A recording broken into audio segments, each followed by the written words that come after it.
स्थावर आणि अतिक्रमणची वेगळे परमिशन देणं काम नाही का नाही तुम्हाला?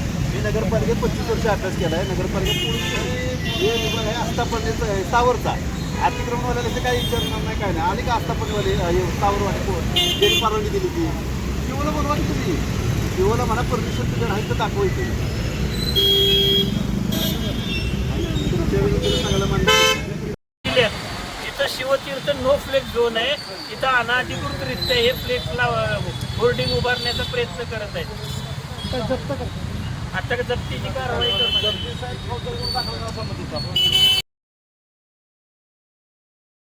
नगर होर्डिंग उभे राहिलेले विना परवाना ज्यांना परवानगी तेवढे 3 होर्डिंग लागलेले आहे. परंतु मागितले तरी पण तसा प्रकार झाला. परवा पत्रकारांनी जागरूक नागरिकांनी या ठिकाणी बघितलं काम चाललंय. शिवनं सांगितलं मात्र काम त्या दिवशी तेवढं थांबलं. परत आज त्यांनी काम सुरू केलं. पाऊस आहे, अतिवृष्टी आहे, दरडी कोसळत आहेत. असं असताना दिवसा इथं काम चालू होतं. त्यासाठी रस्त्यात आंदोलन बसलो.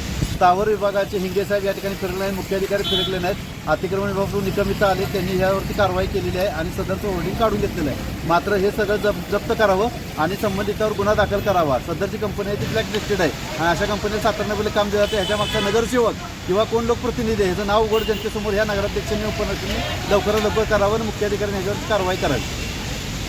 मान्य मुख्याधिकारी साहेबांच्या सूचनेनुसार इथं सुशांतजी मोरे साहेब भर पावसामध्ये खाली रस्त्यावर उपोषण करण्यासाठी बसलेले होते. अनाधिकृत होर्डिंग संदर्भात त्यांनी उपोषण आज भर पावसामध्ये केलेलं होतं.